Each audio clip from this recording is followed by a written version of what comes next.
12 ವರ್ಷಕ್ಕೊಮ್ಮೆ ಪ್ರಯಾಗದಲ್ಲಿ ಸಾಧುಗಳ ಕುಂಭಮೇಳವನ್ನು ನೀವೆಲ್ಲ ಕಾಣ್ತಾ ಇದ್ದೀರಿ. ಅಲ್ಲಿ 12 ವರ್ಷಕ್ಕೊಮ್ಮೆ ಕಂಡ್ರೆ ಪ್ರತಿ ವರ್ಷಕ್ಕೊಮ್ಮೆ ಗವಿಮಠದಲ್ಲಿ ಸಾಧು ಸಜ್ಜನರ ಜ್ಞಾನ ಕುಂಭಮೇಳ ಇಲ್ಲಿ ನಡೀತಾ ಇದೆ ಅಂತಕ್ಕಂಥದ್ದನ್ನು ಯಾರೂ ಮರಿಬಾರದು.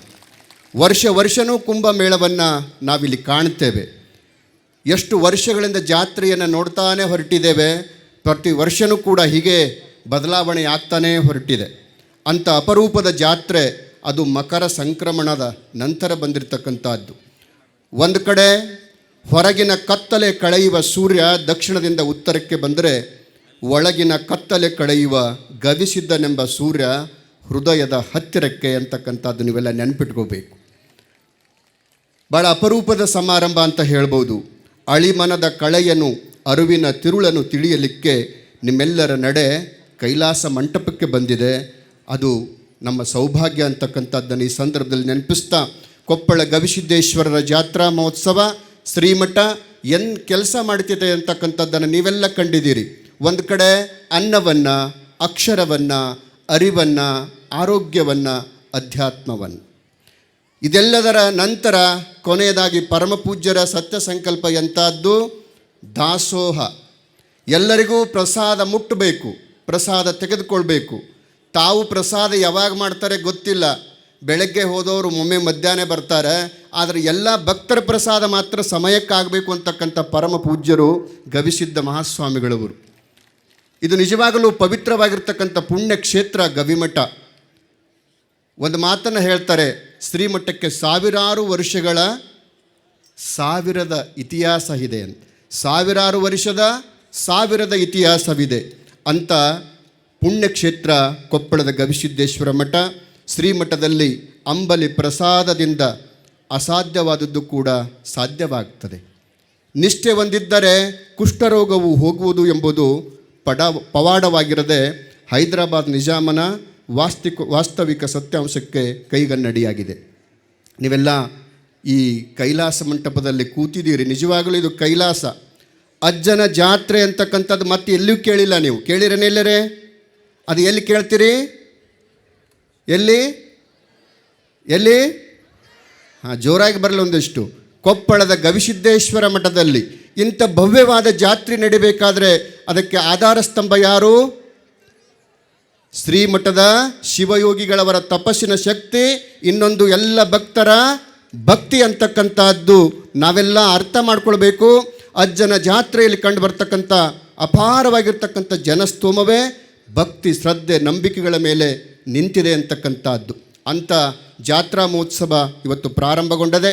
ಅಂಥ ಭವ್ಯವಾಗಿರ್ತಕ್ಕಂಥ ಜಾತ್ರೆಗೆ ಚಾಲನೆ ಕೊಟ್ಟಿರ್ತಕ್ಕಂಥವರು ನೀವೆಲ್ಲ ಈ ನಾಡಿನ ಶ್ರೇಷ್ಠ ಕಲಾವಿದರಲ್ಲಿ ಒಬ್ಬರಾಗಿರ್ತಕ್ಕಂಥವರು ಪಂಡಿತ್ ಪದ್ಮಶ್ರೀ ಎಂ ವೆಂಕಟೇಶ್ ಕುಮಾರ್ ಅವರು. ನೋಡಿ, ಸಂಗೀತ ಮತ್ತು ಒಂದು ಕಡೆ ಜಾತ್ರೆ ಎಲ್ಲಾದರೂ ಕಂಡಿದ್ದೀರಾ? ಇದನ್ನೂ ಹೊಸದೇ. ಅಜ್ಜವರು ಹೊಸದನ್ನು ಹುಡುಕ್ತಾ ಇರ್ತಾರೆ, ಹೊಸ ವ್ಯಕ್ತಿಗಳನ್ನು ಗುರುತಿಸ್ತಾರೆ, ಹೊಸ ಕಾರ್ಯವನ್ನು ನೀಡ್ತಾ ಇದ್ದಾರೆ. ಒಂದು ಜೋರಾದ ಚಪ್ಪಾಳೆ ಇರಲಿ ಅಂತ ಪಂಡಿತ್ ಪದ್ಮಶ್ರೀ ಎಂ ವೆಂಕಟೇಶ್ ಕುಮಾರ್ ಅವರಿಗೆ ಈಗ ಈ ಸಮಾರಂಭದಲ್ಲಿ ಗೌರವಿಸಲಾಗ್ತದೆ. ಶ್ರೀಮಠದಿಂದ ಗೌರವವನ್ನು ಸ್ವೀಕರಿಸಬೇಕಾಗಿ ಅವರಲ್ಲಿ ಕೇಳ್ಕೊಳ್ತಾ ಇದ್ದೇನೆ. ನೀವೆಲ್ಲ ಕಾತುರರಾಗಿ ಕೂತಿರ್ತಕ್ಕಂಥ ಸಂದರ್ಭ, ಇವತ್ತಿನ ರಥೋತ್ಸವಕ್ಕೆ ಚಾಲನೆ ಕೊಟ್ಟಿರ್ತಕ್ಕಂಥವರು ಪಂಡಿತ್ ಎಂ ವೆಂಕಟೇಶ್ ಕುಮಾರ್ ಅವರು. ಈಗಾಗಲೇ ಪರಮಪೂಜ್ಯರು ಜಾತ್ರೆಯನ್ನು ಉದ್ಘಾಟನೆ ಆದಮೇಲೆ ಅವ್ರ ಬಗ್ಗೆ ಭಾಳ ಸುಂದರವಾಗಿ ಅವರ ಪರಿಚಯವನ್ನು ನಿಮಗೆಲ್ಲ ಮಾಡಿಕೊಟ್ರು. ಸಣ್ಣ ಹಳ್ಳಿಯಲ್ಲಿ ಹುಟ್ಟಿರ್ತಕ್ಕಂಥವರು ಇವತ್ತು ಈ ನಾಡನ್ನೇ ಗುರುತಿಸುವಂಥ ವ್ಯಕ್ತಿತ್ವ ಸಂಗೀತದಿಂದ ಪಡ್ಕೊಂಡಿದ್ದಾರೆ. ಅದು ಪಂಡಿತ್ ಪುಟ್ಟರಾಜ ಕವಿಗಭಾಯಿಗಳವರ ಒಂದು ಶಿಷ್ಯರಾಗಿ ನಮ್ಮ ನಾಡಿಗೆ ಕೀರ್ತಿಯನ್ನು ತಂದಿರತಕ್ಕಂಥವರು ಪಂಡಿತ್ ಪದ್ಮಶ್ರೀ ಎಂ ವೆಂಕಟೇಶ್ ಕುಮಾರ್ ಅವರು. ಒಂದಲ್ಲ ಎರಡಲ್ಲ ಅನೇಕ ಪ್ರಶಸ್ತಿಗಳನ್ನು ಪಡ್ಕೊಂಡಿರ್ತಕ್ಕಂಥವರು. ಒಂದು ಕಡೆ ಗೌರವ ಡಾಕ್ಟರೇಟ್ ಆದರೆ ಮತ್ತೊಂದು ಕಡೆ ಭಾರತ ಸರ್ಕಾರದಿಂದ ಪದ್ಮಶ್ರೀ ಪ್ರಶಸ್ತಿಯನ್ನು ಪಡ್ಕೊಂಡಿರ್ತಕ್ಕಂಥವರು. ಅಂಥ ವೆಂಕಟೇಶ್ ಕುಮಾರ್ ಅವರು ಇಲ್ಲೇ ನಮ್ಮ ಬಳ್ಳಾರಿ ಜಿಲ್ಲೆಯ ಲಕ್ಷ್ಮೀಪುರದಲ್ಲಿ ಜನಿಸಿರ್ತಕ್ಕಂಥವರು. ಅವರು 15 ವರ್ಷಕ್ಕೆ ಆಶ್ರಮದಲ್ಲಿ ಹೋಗಿ ಅಧ್ಯಯನ ಮಾಡಿ ನಾಡನ್ನೇ ಬೆರಗುಗೊಳಿಸುವಂಥ ವಚನಗಳು, ಅವ್ರ ಬಾಯಿಯೊಳಗೆ ವಚನ ಕೇಳಬೇಕು ನೀವೆಲ್ಲ. ವಚನಗಳು ಮತ್ತು ದಾಸರ ಪದ್ಯಗಳನ್ನು ಕೇಳ್ತಾ ಇದ್ದರೆ ಹಾಗೆ ಕೇಳ್ತಾನೇ ಇರಬೇಕು ಅನಿಸುತ್ತೆ. ಅಷ್ಟು ಸುಂದರವಾಗಿ ಹಾಡ್ತಕ್ಕಂಥ ಪಂಡಿತ್ ಪದ್ಮಶ್ರೀ ಎಂ ವೆಂಕಟೇಶ್ ಕುಮಾರ್ ಅವರು, ಸುಪ್ರಸಿದ್ಧ ಹಿಂದೂಸ್ತಾನಿ ಗಾಯಕರು, ಈ ಸಮಾರಂಭದ ಈ ಕಾರ್ಯಕ್ರಮದ ರಥೋತ್ಸವಕ್ಕೆ ಚಾಲನೆ ಕೊಟ್ಟಿದ್ದಾರೆ. ಅವರು ಸಮಾರಂಭದ ಕುರಿತು ಮಾತನಾಡಬೇಕಾಗಿ ಅವರಲ್ಲಿ ಕೇಳ್ಕೊಳ್ತಾ ಇದ್ದೆ. ಪರಮ ಪೂಜ್ಯ ಈ ಕೊಪ್ಪಳ ಗವಿಮಠದ ಅಧಿದೈವ ಗವಿಸಿದ್ದೇಶ್ವರ ಮಹಾ ದಿವ್ಯ ಸ್ವಾಮೀಜಿಗಳ ಪಾದ ಸನ್ನಿಧಾನದಲ್ಲಿ ಹಾಗೂ ಅಭಿನವ ಗವಿಸಿದ್ದೇಶ್ವರ ಮಹಾದಿವ್ಯ ಪಾದಾರವಿಂದಗಳಲ್ಲಿ, ಸಿದ್ಧಗಂಗಾ ಮಠದ ಶಿವಕುಮಾರ ಮಹಾಸ್ವಾಮಿಗಳ ಪಾದಾರವಿಂದಗಳಲ್ಲಿ, ಇನ್ನು ಉಳಿದ ಎಲ್ಲ ಹರಗುರು ಚರಮೂರ್ತಿಗಳೆಲ್ಲ ದಿವ್ಯ ಪಾದಾರವಿಂದಗಳಲ್ಲಿ, ಅವರು ನಮ್ಮ ನಾಗತಿಹಳ್ಳಿ ಚಂದ್ರಶೇಖರ್ ಅವರಿಗೂ ವಂದಿಸಿ, ಇಲ್ಲಿ ಈ ಸ್ಥಾನದೊಳಗೆ ವಿರಾಜಮಾನಂಥ ಸರ್ವರಿಗೂ ನನ್ನ ಪ್ರಣಾಮಗಳನ್ನು ಅರ್ಪಿಸಿ ತಮ್ಮೆಲ್ಲರಿಗೂ ವಂದಿಸಿ ನಾನು ಒಂದೆರಡು ಮಾತುಗಳನ್ನು ಹೇಳಲಿಕ್ಕೆ ಇಚ್ಛಪಡ್ತೀನಿ. ಮಾತನಾಡೋಕ್ಕೆ ಬರೋದಿಲ್ಲ, ಆದರೂ ಗುರುಗಳ ಅಪ್ಪಣೆ ಆಗ್ಯದ. ಏನಾದರೂ ತಪ್ಪಾದರೆ ಕ್ಷಮ ಮಾಡಿರಿ. ಮಾತನಾಡೋಕ್ಕೆ ಬರೋದಿಲ್ಲ, ಯಾಕಂದರೆ ಅದೊಂದು ಮಾತಾಡೋದಕ್ಕೆ ಅಭ್ಯಾಸನ ಇರಬೇಕು. ಅದು ಅಭ್ಯಾಸ ಇಲ್ಲ ನನಗೆ. ಹಾಡ್ತೀನಿ ಏನಾರು ಸ್ವಲ್ಪ ಗುರುಗಳು ಕಲಿಸಿದ್ದು, ಅವರು ದೊಡ್ಡವರು ಆಶೀರ್ವಾದ ಮಾಡಿ ಕಲಿಸಿರ ಅಂಥೇಳಿ ಹಾಗೆ ನಡೆದದ ಏನ್ರಿ. ಹೀಗಾಗಿ ಇವು ಫೋನಿಗೆ ಇನ್ನೂ ಒಂದು ಏನು ಮಾಡ್ಬೇಕಂದ್ರೆ ಮೊಬೈಲಿಗೆ ಎಲ್ಲರಿಗಿಂತ ಭಾಷಣ ಮಾಡೋ ಮುಂದೆ ಹೋಗಬಾರ್ದು ಅನ್ನಂಗೆ ಏನಾರು ಒಂದು ಚಿಹ್ನೆ ಮಾಡ್ಬೇಕು ಇವರು ಸರ್ಕಾರದವರು. ಅವು ಯಾವಾಗ ನಾವೆಲ್ಲಿರ್ತೀವಿ ಅನ್ನೋದು ಯಾವಾಗಲೂ ಬಂದುಬಿಡ್ತಾವೆ, ಏನು ಗೊತ್ತಿಲ್ಲ ಏನಿಲ್ಲ. ಹಂಗೆ ಒಂದು ಏನಾರು ಮುಂದೆ ಮಾಡ್ಬೋದು ಅಂತ ಅನಿಸ್ತದೆ ನನಗೆ. ತೊಂದರೆ ಕೊಡ್ತಾವೆ, ಡಿಸ್ಟರ್ಬ್ ಆಗುತ್ತದೆ. ನಾವು ಆಫ್ ಮಾಡ್ಕೊಂಬಂದಿರ್ತೀವಿ, ಆದರೂ ಇದು ಮಾಡ್ತಾವೆ. ಆಗಲಿ ನೋಡೋಣ, ಒಂದು ಕಾಲ ಬರಲಿ. ಇಂಥ ಒಂದು ಮಹಾಪುಣ್ಯ ಸ್ಥಳ ಇದು. ನಾನು ಸಣ್ಣ ಹುಡುಗಿದ್ದಾಳಿಂದ ನೋಡ್ಕೊತ ಬಂದೀನಿ.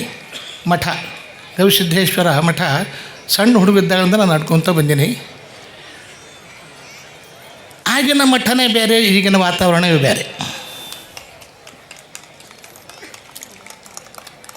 ಇಷ್ಟು ಸಣ್ಣಗೆ ಚಪ್ಪಾಳೆ ಬಡಿದ್ರೆ ಉಪಯೋಗ ಇಲ್ಲ, ಎಲ್ಲರೂ ಜೋರಾಗಿ ಹೊಡಿಬೇಕು.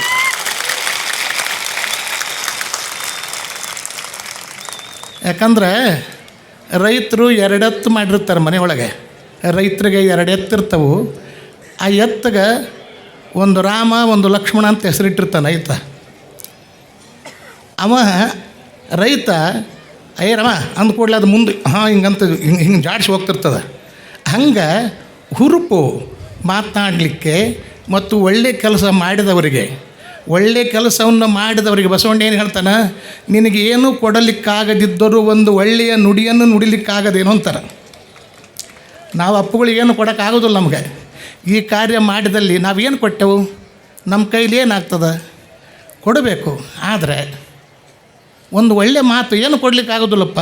ಅವ್ರ ಬಗ್ಗೆ ಒಂದೆರಡು ಒಳ್ಳೆಯ ಮಾತನಾಡುವಾಗ ನಾವು ಎಷ್ಟು ಎಚ್ಚರ ಇರಬೇಕಾಗ್ತದೆ. ಅದನ್ನಾರೆ ನಮ್ಮ ಭಾಗ್ಯ ಅಲ್ಲ. ಹಾಗಾಗಿ ತಾವೆಲ್ಲರೂ ಪುಣ್ಯವಂತರು. ತಾವೆಲ್ಲರೂ ಇಲ್ಲೇನು ಬಂದಿರಲ್ಲ, ಸತ್ಯ ಹೇಳ್ತೀನಿ, ತಾವೆಲ್ಲರೂ ಪುಣ್ಯವಂತರು, ಭಾಗ್ಯವಂತರು. ಈ ಭಾಗ್ಯ ಎಷ್ಟು ಮಂದಿಗೆ ಅದ ಹೇಳ್ರಿ. ನಾನು ಸುಮ್ಮನೆ ಹೇಳೋದಲ್ಲ, ವರ್ಣನೆ ಮಾಡೋದಿಲ್ಲ. ಈ ಭಾಗ್ಯ ಎಷ್ಟು ಮಂದಿಗೆ ಅದ ಹೇಳ್ರಿ. ಎಲ್ಲಾರು ಹೋಗ್ಬೇಕಂದ್ರೆ ಎಷ್ಟು ಕಷ್ಟಗಳು ಬರ್ತಾವೆ ನಮಗೆ. ಎಲ್ಲಾರು ಹೋಗಿ ಒಂದು ತಾಸು ಹೋಗಿ ಬರೋಣ ಅಂದ್ರೆ ಎಷ್ಟೋ ನ್ಯೂನ್ಯತೆಗಳು ಬರ್ತಾವೆ, ಕಷ್ಟಗಳು ಬರ್ತಾವೆ. ಹೋಗೋಕ್ಕಾಗೋದಿಲ್ಲ. ಬೇಡ ಬಿಡಪ್ಪ, ನಾಳೆ ಹೋಗೋಣ, ನಾಡ್ದು ಹೋಗೋಣ. ಅದು ಆದರೂ ಇವತ್ತು ಇಷ್ಟು ಜನ ಸಂದಣಿ ಇಲ್ಲಿ ನಾವು ಸೇರಿರಂದರೆ, ತಾವೆಲ್ಲರೂ ಇಲ್ಲಿ ಬಂದಿರಿ, ಈ ಜಾತ್ರೆಯೊಳಗೆ ಭಾಗವಹಿಸಿರಂದ್ರೆ ನೀವೇ ಪುಣ್ಯವಂತರು, ನೀವೇ ಭಾಗ್ಯವಂತರು. ಇದು ಮುಂದಿನ ಒಂದು ದಿನದೊಳಗೆ ಇತಿಹಾಸದೊಳಗೆ ಉಳಿತದೆ.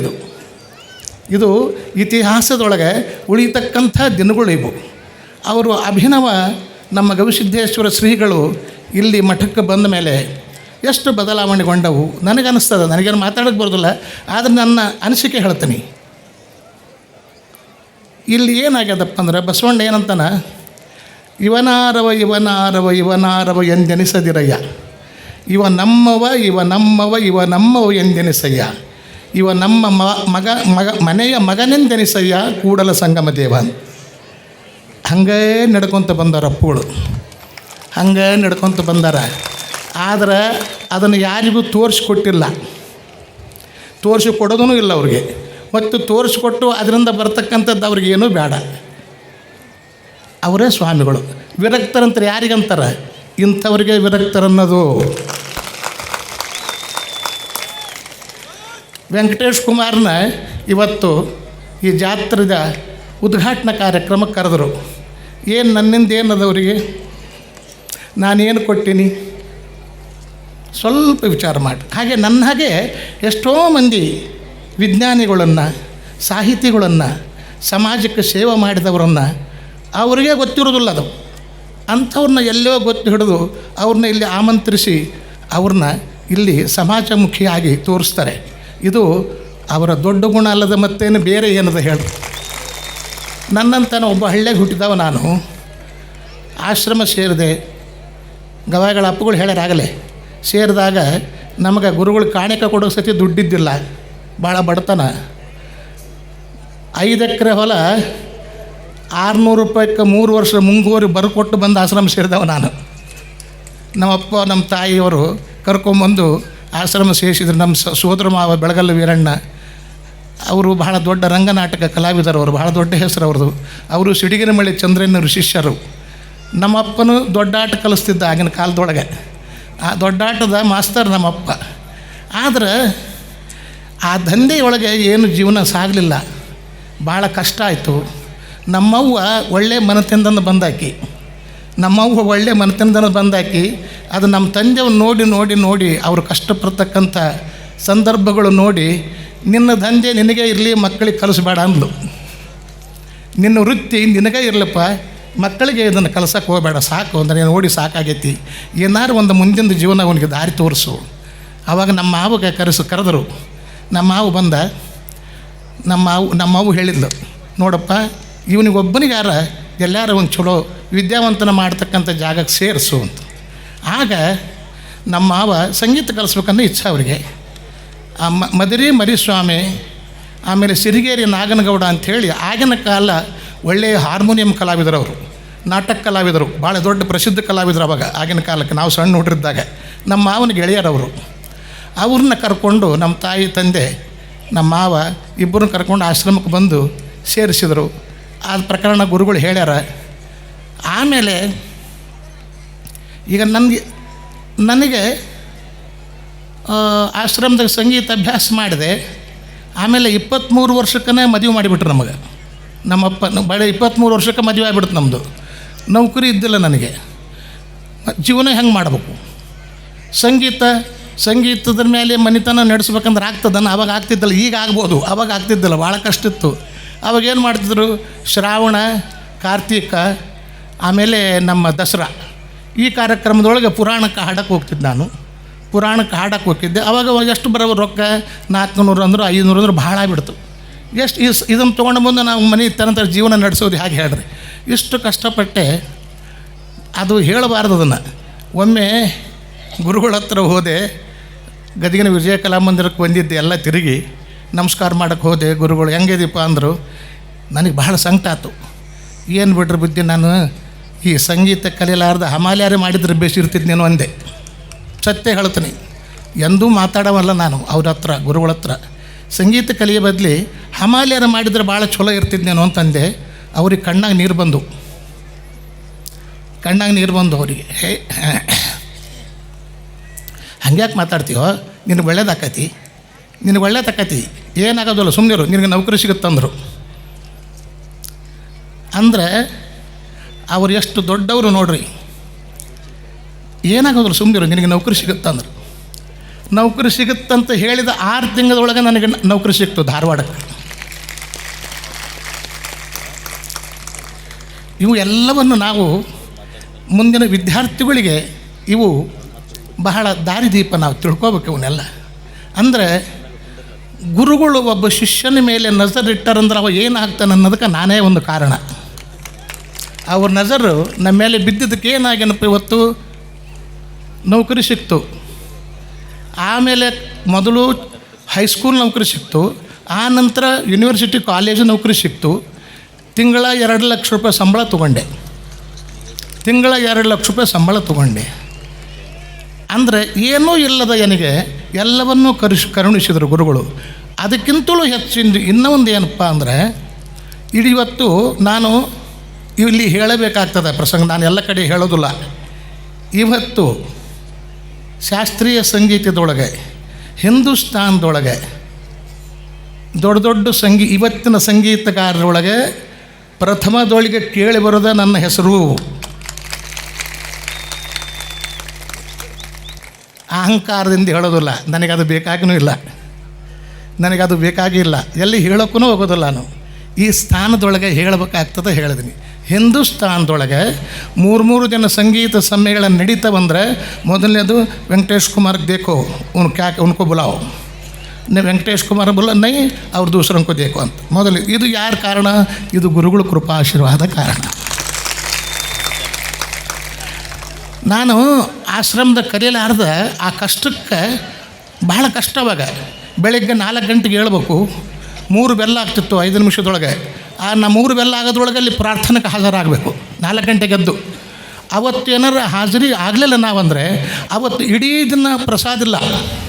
ಇದನ್ನು ತಿಳ್ಕೊಡ್ರಿ, ಇಡೀ ದಿನ ಪ್ರಸಾದ ಇಲ್ಲ. ಅವತ್ತು ಒಂದು ದಿನ ಪೂರ ಬೆಳಗಿಂದ ಮಧ್ಯಾಹ್ನ ರಾತ್ರಿ ಊಟನೇ ಇಲ್ಲ ಬಂದು. ಹಾಗಾಗಿ ನನಗೇನಾಯ್ತು, ಒಮ್ಮೊಮ್ಮೆ ಹಂಗೆ ಆಗ್ತಿತ್ತಲ್ಲ, ಬಡವಾದ್ರ ಸತಿ ಊಟ ಸಿಕ್ತು, ಒಂದು ಒಪ್ಪತ್ತು ಊಟ ಮಾಡ್ತಿದ್ದು ಮನೆಗೆ.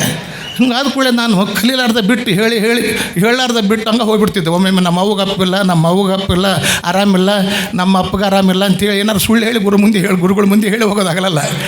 ಆಮೇಲೆ ಅವ್ರಿಗೆ ಗೊತ್ತಾಯ್ತು, ಅಲ್ಲ ನೀನು ಸುಳ್ಳು ಹೇಳಬೇಡ, ಸುಳ್ಳು ಹೇಳಿ ನಿಂಗೆ ನೀವು ಊರಿಗೆ ಹೋಗ್ತಂದ್ರೆ ಇಲ್ಲಿ ಪ್ರಸಾದ ಅದು ಕಣ್ಣಿಲ್ದವ್ರದ್ದು ದುಡ್ದಿದ್ದು ಹಂಗೆ ಅನ್ಯಾಯ ಆಗ್ತದಪ್ಪ, ಹಂಗೆ ಹೋಗಬೇಡ, ನಿಮ್ಮವ್ವ ನಿಮ್ಮಪ್ಪ ಆರಾಮಿರ್ತಾರೆ, ನೀನು ಹೋಗಬೇಡ ಅಂತ ಅವರು.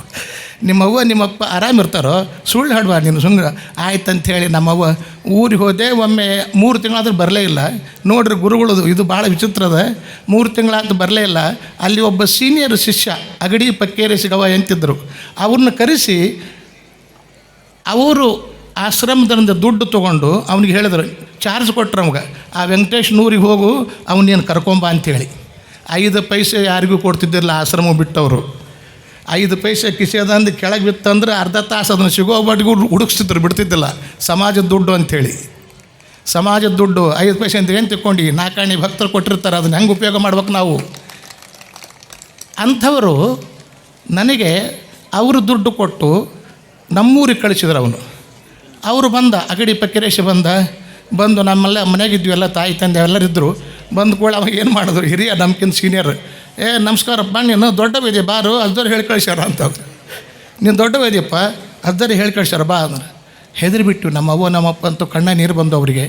ಆವತ್ತು ತಕ್ಷಣ ನನಗೆಲ್ಲ ತಯಾರು ಮಾಡಿದರು, ಗದ್ದಿಗೆ ಕರ್ಕೊಂಡು ಬಂದು ಮತ್ತೆ ಬಿಟ್ಟರು. ಆವಾಗ ನಾನು ನಮಸ್ಕಾರ ಮಾಡಿದೆ. ಹೋಗಬೇಡ ವೆಂಕಟೇಶ, ನಿನಗೆ ನಿಮ್ಮವ್ವ ನಿಮ್ಮಪ್ಪರಿಗೆ ಏನಾಗೋದಿಲ್ಲ, ನಾನಿದ್ದೀನಿ, ಹೋಗಬೇಡಪ್ಪ, ಇನ್ನೆಂದೂ ಹೋಗಬೇಡ.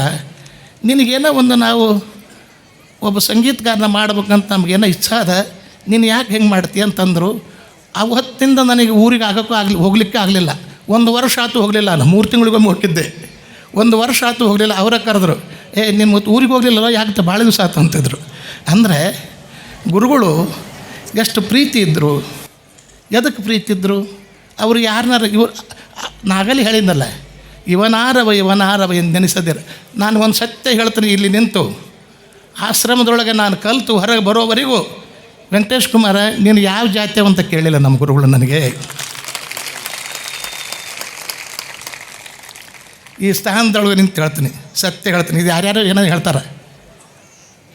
ಕೆಲವರು ಏನೇ ಹೇಳ್ತಾರೆ, ವೆಂಕಟೇಶ್ ಕುಮಾರ್ ಎಲ್ಲಿ ಹೋಗ್ತಿದ್ದಂತ, ಎಲ್ಲಿ ಬರ್ತಿದ್ದಂತೆ, ಅಲ್ಲೇ ಆಡ್ತಿದ್ದಂತೆ, ಎಲ್ಲ ಬೋಗಸ್ಸು. ಏನೇನೋ ಮಾತಾಡೋಕ್ಕೆ ತಮ್ಮ ಕಾರ್ಯಗಳನ್ನು ನಡೆಸ್ಕೊಳ್ಳೋಕೆ ಏನೇನೋ ಹೇಳ್ತಾರೆ.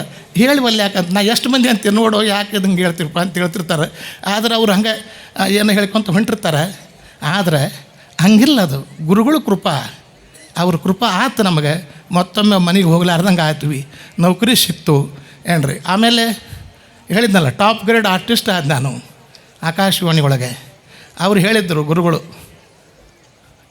ಅದನ್ನು ಹೇಳ್ತೀನಿ, ಸ್ಥಾನ ಇದು ನಮಗೆ. ಹಿಂದೆ ಇಲ್ಲೆಲ್ಲ ನಾವು ಭಾಳ ದೊಡ್ಡ ಗವಾಯಿಗಳನ್ನ, ದೊಡ್ಡ ಶಿಷ್ಯರನ್ನ, ದೊಡ್ಡ ಸಂಗೀತಗಾರನ ಮಾಡಿದ್ರು ನಮ್ಮ ಗುರುಗಳು, ಪಂಚಾಕ್ಷರಗಳು ಅವ್ರ ಗುರುಗಳು. ಅದನ್ನು ಹೇಳೋರು, ಅವರು ಮಾಡಿದ್ರು, ನನ್ನ ಕೈಯಲ್ಲಿ ತಯಾರಾಗಿದ್ದರು.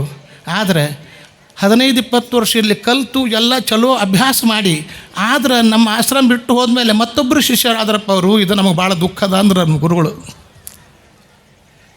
ಇನ್ನೇನು ಕಲಿಯೋದಿರ್ತದಲ್ಲಿ 20-25 ವರ್ಷ ಬೇರೆ ಹತ್ರ ಕಲಿಯೋದು ಏನಿರ್ತದೆ. ಆದರೆ ಅದನ್ನು ಅರ್ಥ ಮಾಡಿಕೊಳ್ಳಿಲ್ಲ. ಆವಾಗ ನಾವು ಈ ಸಂಗೀತನೇ ಕಲಿಸಬಾರ್ದು ಅಂತ ಬಿಟ್ಟಿದ್ದೆ ಅಂದ್ರೆ ಅಜ್ಜರು.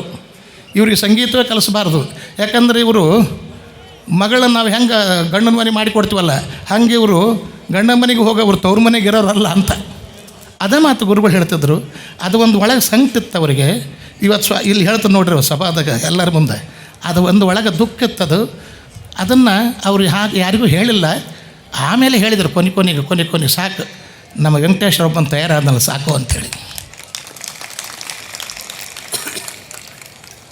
ಅಪ್ಪುಗಳು ಅದೇ ಒಂದು ಅವ್ರು ಮಾತಾಡೋದಿಲ್ಲ, ಮಾತಾಡೋರು ಕೆಲಸ ಮಾಡೋದಿಲ್ಲ. ಯಾವಾಗಲೂ ಮಾತು ಕಡಿಮೆ ಇರಬೇಕು, ಕೆಲಸ ಹೆಚ್ಚಿರಬೇಕು. ಮಾತು ಕಡಿಮೆ ಇರಬೇಕು, ಕೆಲಸ ಹೆಚ್ಚಿರಬೇಕು. ಅವ್ರು ನೋಡಿದರೆ ನಮ್ಮ ಭಾವನೆಗಳು ಎಂಥ ದುಷ್ಟನೂ ಒಳ್ಳೆಯವನಾಗಬೇಕು. ಸ್ವಾಮೀಜಿ ಅವ್ರು ನೋಡಿದರೆ ನಾವು ಅವ್ರ ಬಗ್ಗೆ ಏನೋ ತಿಳ್ಕೊಂಡಿರ್ತೀವಿ ಅಂತ ತಿಳ್ಕೊಂಡ್ರಿ. ಅವ್ರು ಬಂದು ನೋಡಿದ ಕೂಡಲೇ ಏನೋ ನಾನೇನೇ ತಿಳ್ಕೊಂಡಿದ್ದೀವಿ, ಇವ್ರು ಹಿಂಗಾದಾರಲ್ಲ ಶಿವ ಅಂತ ನಮಸ್ಕಾರ ಮಾಡಬೇಕು. ಹಂಗಾದಾರ ಅವರು, ಹಂಗಾದಾರ ಅಂಥೇಳಿ ನೀವೆಲ್ಲರೂ ಇವತ್ತು ಇಲ್ಲಿ ಬಂದಿರಿ. ನನ್ನನ್ನು ಇವತ್ತು ಈ ಕಾರ್ಯಕ್ರಮಕ್ಕೆ ಚಾಲನೆ ಕೊಡಲಿಕ್ಕೆ ಕರೆಸಿ ಬಹಳ ದೊಡ್ಡವನ್ನಾಗಿ ಮಾಡಿದ್ದಾರೆ, ಬಹಳ ಸಂತೋಷದಾಯಕದು. ಇದು ನನಗೆ ಇದಕ್ಕೆಲ್ಲ ಏನು ಕಾರಣ? ಇದು ಅಜ್ಜವ್ರ ಗುರುಗಳು ಪರಮ ಪೂಜ್ಯ ಪುಟ್ಟರಾಜ ಗವಾಯಿಗಳ ಆಶೀರ್ವಾದವೇ ಮುಖ್ಯ ಕಾರಣ. ಆ ಆಶೀರ್ವಾದವನ್ನು ಗುರುಗಳು ಕಂಡು ಹಿಡಿದರು. ಇವ ಹೆಂಗದನ, ಇವಂಗೆ ಏನದನ ಅಂತ ಭಾಳ ಸೂಕ್ಷ್ಮ, ಅವರು ಬಹಳ ಸೂಕ್ಷ್ಮವಾಗಿ ಪರಿಗಣಿಸ್ತಾರೆ. ಅವರು ಮೂರ್ತಿ ಚಿಕ್ಕದಾದರೂ ಕೀರ್ತಿ ದೊಡ್ಡದವ್ರದ್ದು. ಕೆಲವರಿಗೆ 100 ವರ್ಷ ಆಗಿರ್ತಾವೆ, ಆದ್ರೆ ಏನು ಎಂತ ಬರೀ ಅವ್ರನ್ನ ಬಿಟ್ಟು ಬೇರೆದಾದ್ರು ಗೊತ್ತಿರೋದೇ ಇಲ್ಲ. ಕೆಲವರಿಗೆ 18, 20, 25 ವರ್ಷದೊಳಗನೆ ಎಲ್ಲ ಅನುಭವ ಸುಮ್ಮನೆ ಮಾತಾಡಲಾರ್ದೆ ಕಂಡುಕೊಂಡಿರ್ತಾರೆ. ಅದು ಆ ದೇವ್ರ ಶಕ್ತಿ. ಅದು ಅವರು ಪಡ್ಬೇಕಂತಲ್ಲ, ಅದು ದೇವ್ರ ಶಕ್ತಿ.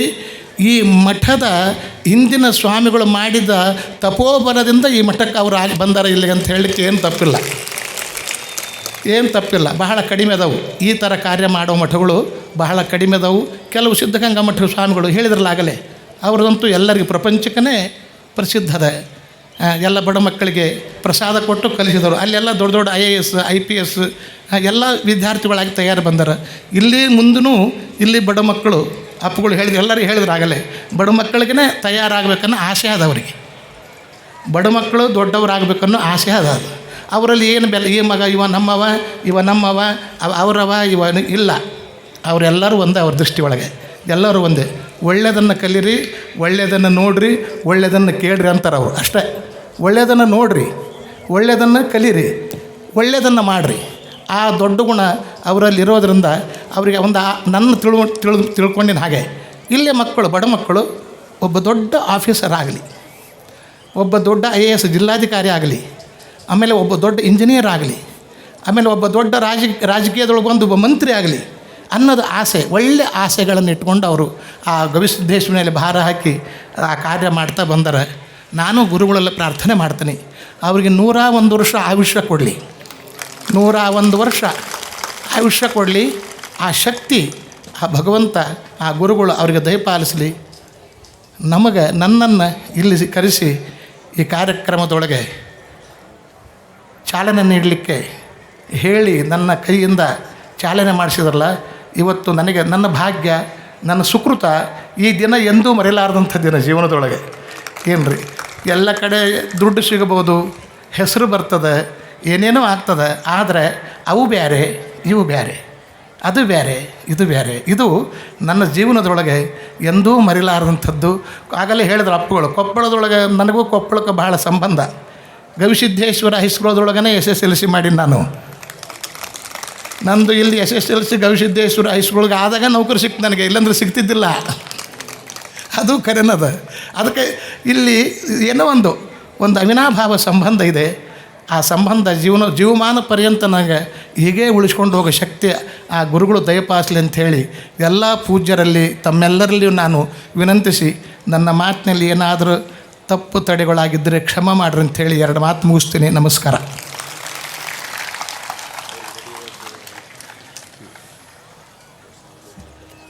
ಈ ಸಮಾರಂಭದಲ್ಲಿ ಪಾಲ್ಗೊಂಡು ಹೃದಯ ತುಂಬಿ ಹೃದಯದ ಮಾತುಗಳನ್ನಾಡಿದ್ದಾರೆ.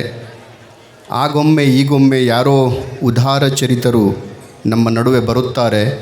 ಹಸಿದ ಒಡಲಿಗೆ ಅನ್ನ ಇಯುತ್ತಾರೆ, ದಣಿದ ಕಣ್ಣಿಗೆ ನಿದ್ದೆ ತರುತ್ತಾರೆ, ಕಂಗೆಟ್ಟ ಮೊಗದಲ್ಲಿ ನಗೆಯ ತುಂಬುತ್ತಾರೆ ಅಂತಕ್ಕಂಥ ಮಾತುಗಳನ್ನು ಹೇಳಿದ್ದಾರೆ. ಒಂದು ಜೋರಾದ ಚಪ್ಪಾಳೆ ಇರಲಿ.